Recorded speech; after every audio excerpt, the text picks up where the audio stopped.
Dear students, this is Praveen Kumar Agrawal from Management Department, Rotary Institute of Management and Technology, Chandosi, welcomes you in today's lecture of Marketing Management.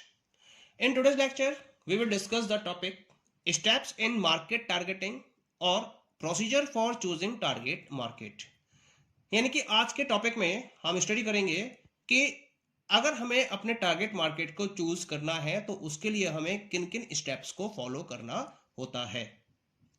Previous lecture में मैंने आपसे targeting के concept को discuss किया था, उसके patterns या types को डिस्कस किया था और उसकी इंपॉर्टेंस को भी डिस्कस किया था। आज के लेक्चर में हम टारगेट मार्केट सिलेक्शन के प्रोसीजर को डिस्कस करेंगे। तो क्या क्या स्टेप्स हैं इसके अंदर। पहला स्टेप है follow the segmentation process. Segmentation process में हम क्या करते हैं, दिए हुए मार्केट को जहां फर्म ऑपरेट करना चाहती है उस मार्केट को किसी एक पर्टिकुलर बेस के बेसिस पर स्मॉल स्मॉल सेगमेंट्स में डिवाइड करना होता है कंपनी को। ये बेस क्या हो सकते हैं, ये भी मैंने आपसे प्रीवियस जो लेक्चर्स रहे हैं उनमें डिस्कस किया है। दो टाइप के बेसिस होते हैं सेगमेंटेशन के, बिहेवियरल पार्ट होता है और एक होता है नॉन बिहेवियरल सेगमेंटेशन। तो उन पर्टिकुलर जो डिफरेंट बेसेस डिस्कस किए हैं उसमें से किसी एक बेस को लेकर आपको मार्केट को स्मॉल पार्ट्स में सेगमेंट करना होता है, जिसमें जो डिफरेंट सेगमेंट्स होते हैं वो एक दूसरे के हेट्रोजीनियस होते हैं कैरेक्टरिस्टिक्स में, लेकिन एक पर्टिकुलर सेगमेंट के अंदर जितने भी कंज्यूमर्स होते हैं वो होमोजीनियस नेचर के साथ में उस सेगमेंटेशन में अवेलेबल होते हैं। एक बार आप जब मार्केट को सेगमेंट्स में डिवाइड कर देते हो, then you are moving to the next step, looking at each segment as a distinct marketing opportunity. आप क्या मानते हो, आप ये मानते हो कि कोई सा भी सेगमेंट, यानी जितने भी सेगमेंट्स हैं मार्केट के अंदर, हर सेगमेंट आपको एक अलग टाइप की मार्केटिंग अपॉर्चुनिटी प्रोवाइड करता है। वो बात अलग है कि इनमें से आप आगे किसको सेलेक्ट करोगे और किसको रिजेक्ट करोगे, लेकिन अभी स्टेप 2 के अंदर आप ये मानते हो कि हर सेगमेंट आपके लिए एक अलग तरह की मार्केटिंग अपॉर्चुनिटी क्रिएट करेगा। ओके, और उसी के अकॉर्डिंग आप आगे के स्टेप्स को फॉलो करते हो।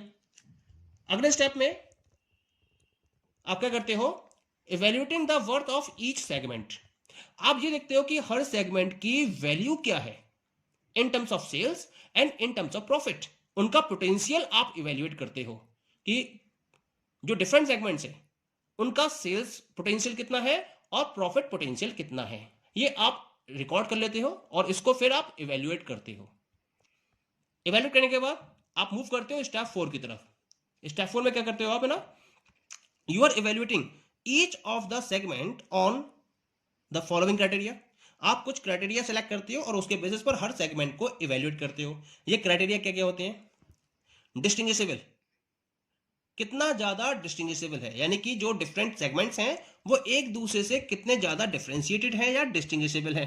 पहला डिस्टिंग्विशेबल फीचर होता है। दूसरा होता है मेजरेबल, कि क्या आप डिफरेंट सेगमेंट्स को मेजर कर सकते हो। साइजेबल, कितना साइज है उसका सेल्स वॉल्यूम के हिसाब से, नंबर ऑफ कंज्यूमर्स के पॉइंट ऑफ व्यू से उसका मार्केट शेयर कितना है, whether it is having the enough size to continue the market operation from the point of view of the firm और नॉट।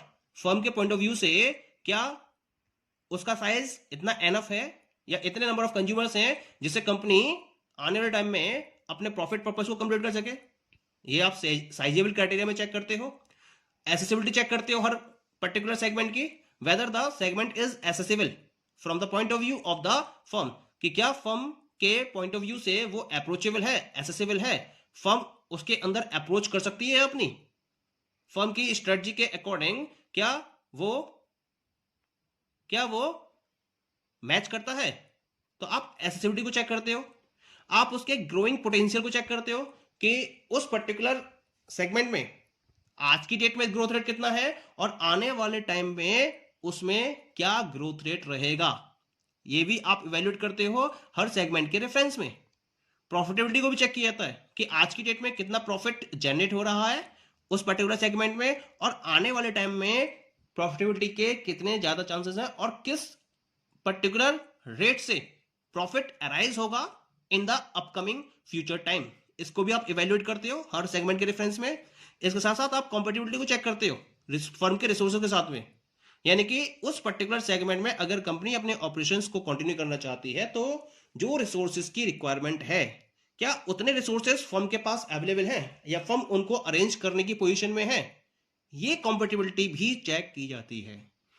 अगर कोई सेगमेंट्स ऐसे हैं उनमें से जो इन पर्टिकुलर क्राइटेरिया को कंपनी के या फर्म के पॉइंट ऑफ व्यू से कंप्लीट कर रहे होते हैं, तब फर्म आगे के स्टेप में इसको फॉलो करती है। और क्या करती है फिर?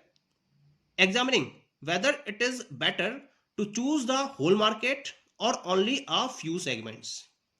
यानी कि इनको एक क्राइटेरिया के बेसिस पर इवेल्युएट करने के बाद फर्म ये देखती है कि जितने भी सेगमेंट्स इन पर्टिकुलर क्राइटेरिया को पास कर रहे होते हैं, उन सेगमेंट्स में से किसी एक पर्टिकुलर सेगमेंट को सिलेक्ट करना है या कुछ सेगमेंट्स को सिलेक्ट करना है या कंप्लीट मार्केट को ही चूज करना है। Okay, and this particular decision is taken. ठीक है, जब डिसाइड कर लीजिए कंपनी कि फ्यू सेगमेंट सेलेक्ट करने हैं या कंप्लीट मार्केट को कवर करना है या सिंगल सेगमेंट को फॉलो करना है, जब इसके ऊपर कोई डिसीजन लेती है तो उसके साथ साथ कंपनी अगले स्टेप को फोकस करती है। क्या करती है company? Looking for segments which are relatively less satisfied by the current offers in the market from competing brands. अब ये कंपनी ये सेलेक्ट नहीं कर पाई है कि उसे कितने सेगमेंट्स में ऑपरेट करना है। इसके लिए आगे क्या करती है कंपनी? हर सेगमेंट को चेक करती है, फिर से इवैल्यूएट करती है। जो सेगमेंट्स क्राइटेरिया को कंप्लीट कर लेते हैं कि उनमें से भी ऐसे कौन कौन से सेगमेंट्स हैं जो कंप्लीटली सेटिस्फाइड नहीं है एग्जिस्टिंग ब्रांड्स के पॉइंट ऑफ व्यू से। यानी कि जो एग्जिस्टिंग ब्रांड्स मार्केट में अवेलेबल हैं, उस सेगमेंट में अवेलेबल हैं, क्या वो ब्रांड्स कंज्यूमर्स को कंप्लीट सेटिस्फैक्शन प्रोवाइड कर रही हैं? अगर ऐसा कोई सेगमेंट है जहां एग्जिस्टिंग ब्रांड्स कंज्यूमर को कंप्लीट सेटिस्फैक्शन प्रोवाइड नहीं कर रही हैं, तो वो क्या बन जाएगा? कंपनी के लिए एक अपॉर्चुनिटी बन सकता है। तो कंपनी लेस सेटिस्फाइड सेगमेंट्स को फोकस करती है इस स्टेप में। इसके साथ साथ फर्म क्या करती है? Checking out if the firm has the differential advantage और distinctive capability for serving the selected segment. और ये देखती है कि अगर ऐसा कोई ग्रुप अवेलेबल है, कोई सेगमेंट अवेलेबल है जो लेस सेटिस्फाइड की कैटेगरी में आता है, तो ये देखती है कि कंपनी के पास ऐसा कौन सा डिफरेंशियल एडवांटेज है या ऐसी कौन सी उसके पास डिफरेंट या डिस्टिंक्टिव कैपेबिलिटी है जिसके बेसिस पर वो उस सेटिस्फैक्शन लेवल को कॉम्पिटिटर्स के मुकाबले बेटर वे में सर्व कर सकती है। तो वो उन सेगमेंट्स पर अब फोकस होता है। इसके साथ साथ जब ये सारे पॉइंट्स कंप्लीट हो जाते हैं, फर्म सब इवेल्युएशन कर लेती है। अब फर्म क्या करती है? अपने रिसोर्सेस को इवेल्युएट करती है और चेक करती है कि जो मार्केटिंग प्रोग्राम्स उसको फॉलो करने हैं, क्या वो उस सेगमेंट में कंप्लीटली फुलफिल करने की पोजीशन में है कंपनी या नहीं है। क्या मतलब हुआ इसका? जो सेगमेंट कंपनी सेलेक्ट करने के बारे में सोच रही है, अभी सेलेक्ट नहीं किया है, अभी केवल प्लानिंग चल रही है उसकी कि कौन कौन से सेगमेंट्स को सेलेक्ट करना है, तो जिन सेगमेंट्स के बारे में वो सोच रही है, अपनी पॉलिसी को फॉर्मुलेट कर रही है, ये देखती है कि जो फर्म के पास रिसोर्सेज अवेलेबल हैं, उस पर्टिकुलर सेगमेंट में रिसोर्सेज के बेसिस पर मार्केटिंग प्रोग्राम्स को उनमें रन किया जा सकता है प्रॉपर वे में या नहीं किया जा सकता। किया जा सकता है तब तो उस सेगमेंट को कंपनी फोकस करेगी, और नहीं किया जा सकता तो उस सेगमेंट के बारे में कंपनी भूल जाएगी। ओके, और जब ये सारे प्रोसीजर कंप्लीट हो जाएंगे, अब जाकर कंपनी क्या करेगी? कंपनी विल फाइनली सेलेक्ट दो segments that are most appropriate for the firm by going through any one of the pattern of targeting. अब इन 5 पैटर्न ऑफ टारगेटिंग में से किसी एक पैटर्न को फोकस करते हुए फर्म उस सेगमेंट्स में से मोस्ट अप्रोप्रिएट सेगमेंट्स को सिलेक्ट करती है। अब ये पैटर्न कौन कौन से हैं, ये भी मैंने आपसे लास्ट लेक्चर में डिस्कस किया था, प्रीवियस लेक्चर में डिस्कस किया था। सिंगल सेगमेंट कॉन्सेंट्रेशन है, सेलेक्टिव स्पेशलाइजेशन है, प्रोडक्ट स्पेशलाइजेशन है, मार्केट स्पेशलाइजेशन है, या फिर फुल मार्केट कवरेज है। तो इन पर्टिकुलर 5 पैटर्न में से किसी एक पैटर्न को फोकस करते हुए ऑर्गेनाइजेशन या फर्म डिफरेंट सेगमेंट्स में से मोस्ट अप्रोप्रिएट सेगमेंट्स को सेलेक्ट कर लेती है। Okay, now the next topic is importance of targeting. क्या इंपॉर्टेंस है टारगेटिंग की किसी भी फर्म के लिए? Targeting in marketing is important because it is part of a holistic marketing strategy. It impacts advertising as well as customer experience, branding and business operations. कुल मिला के टारगेटिंग किसी भी पर्टिकुलर फॉर्म के पॉइंट ऑफ व्यू से एक important role play करती है, क्योंकि ये कंपनी के कंप्लीट मार्केटिंग स्ट्रेटजी का एक पार्ट होती है। यानी कि अगर इसको प्रॉपर वे में फॉलो नहीं किया गया तो कंपनी की complete marketing strategy failure gain करेगी। इस बेसिस पर हम टारगेटिंग की इंपॉर्टेंस को कुछ पॉइंट्स के थ्रू प्रूव कर सकते हैं। पहला पॉइंट है इसके अंदर, speak directly to our defined audience. होता क्या है इसमें, हम मार्केट को सेगमेंट करके उसमें से मोस्ट एप्रोप्रिएट सेगमेंट को सिलेक्ट करके टारगेट मार्केट के फॉर्म में उसमें वर्कआउट करते हैं, क्योंकि हमारा जो टारगेट मार्केट है वो प्री डिफाइंड है। इसका मतलब उस पर्टिकुलर ग्रुप की नीड्स के बारे में हम प्रॉपर्ली क्लैरिफाइड होते हैं। हमें पता होता है कि उस ग्रुप में कस्टमर्स को किस पर्टिकुलर प्रोडक्ट की रिक्वायरमेंट है, उनकी बेसिक और स्पेसिफिक नीड्स क्या क्या है। इसका मतलब हम उसके बेसिस पर उस पर्टिकुलर ग्रुप की ऑडियंस से डायरेक्टली कम्युनिकेट कर सकते हैं और उनकी नीड्स को और बेटर वे में समझ सकते हैं और उसके अकॉर्डिंग डिफरेंट टाइप के प्रोडक्ट्स को अवेलेबल करा सकते हैं। दूसरा है attract and convert high quality Leeds.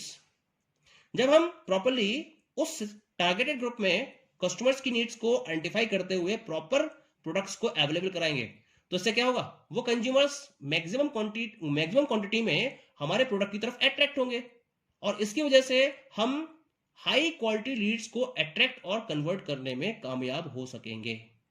Third one is differentiate your brand from competitors.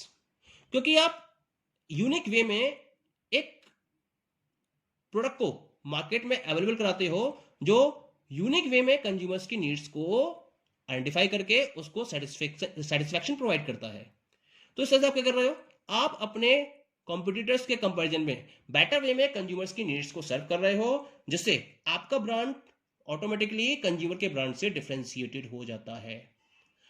Next one is build deeper customer loyalty. जब डिफरेंशिएशन मैक्सिमम लेवल तक पहुंच जाता है, यानी कि आपके और आपके कॉम्पिटिटर्स के ब्रांड में डिफरेंशिएशन का गैप लगातार बढ़ता चला जाता है, तो इससे क्या होगा, कस्टमर्स उतने ही ज्यादा इंप्रेस्ड होंगे आपके प्रोडक्ट से और वो लगातार आपके ही ब्रांड को सिलेक्ट करेंगे कॉन्टिन्यूस वे में। इसका मतलब कस्टमर्स की लॉयल्टी और ज्यादा बढ़ती चली जाएगी आपके प्रोडक्ट के रिलेशन में। Next one is improve product and services.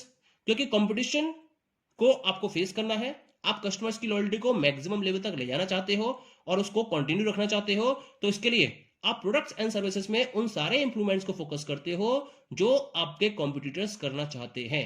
उससे पहले ही आप वो चेंजेस को फोकस करना चाहते हो। इससे क्या होता है, आपका प्रोडक्ट लगातार इंप्रूव होता चला जाता है और कस्टमर्स के बीच में आपकी गुडविल लगातार बढ़ती चली जाती है। स्टे फोकस्ड, सबसे बड़ा फायदा इसका यही है। टारगेटिंग के कॉन्सेप्ट को फोकस करके आप हमेशा अपने गोल की तरफ फोकस्ड रहते हो। आपका गोल क्या है, उस पर्टिकुलर टारगेटेड ग्रुप के कस्टमर्स की नीड को मैक्सिमम लेवल तक सेटिस्फैक्शन प्रोवाइड करना और बेस्ट वे में उन्हें सर्विस प्रोवाइड करना। और इस पर्टिकुलर